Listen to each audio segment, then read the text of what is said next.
යාළුවනේ අද අපි යන්නේ ආන්දදොලේ නාන්න. ඉතින් මේ දවස්වල මෙහෙට පායනවා වතුර තියෙද නැද්ද දන්නේ නැහැ. ගිහිල්ලා බලන්න ඕනේ ඉතින්.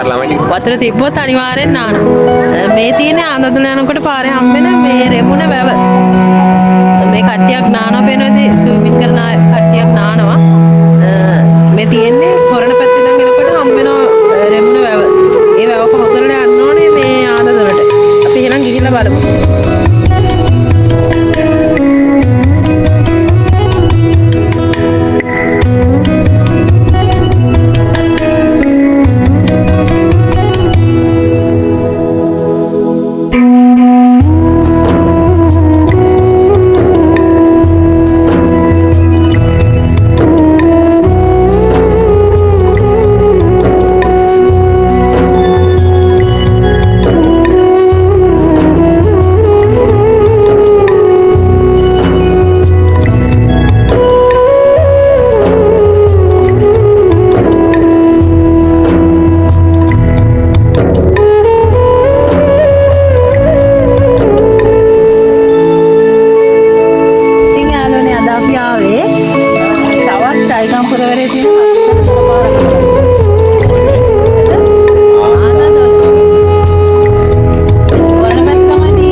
වතුර නැහැ.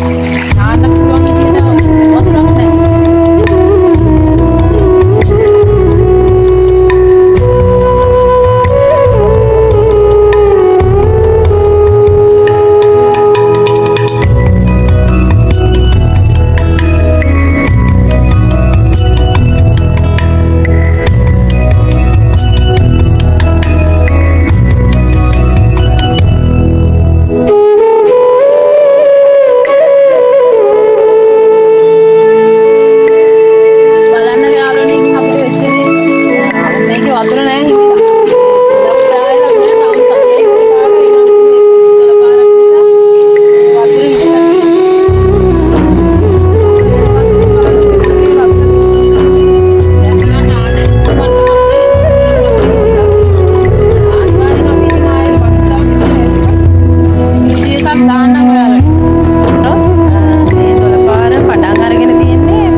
කොඩිගල ආරන්න ගැන කිව්වොත් එහෙම ඒක වෙනම කතාවක්. අපි එතන ගැන වෙනම වීඩියෝ එකක් කරන්න. ඒ කොඩිගල ආරන්නේ උඩටම නැග්ගහම සිරිපාදේ ඒ වගේ ගොඩක් චෛත්‍ය හතක් එකවර දකින්න පුළුවන්.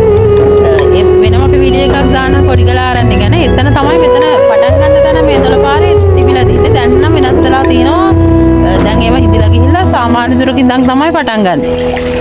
ඉතින් යාළුවනේ මේ වගේ ලස්සන වීඩියෝ එකකින් ආයෙ එනකන් අපි මතකතුව ෆලෝ කරලා තියාගන්න. මේ තැන් පිරිසිදුවට තියාගන්නත් අපි වග බලා ගන්න ඕන බවත් අමතක කරන්න එපා.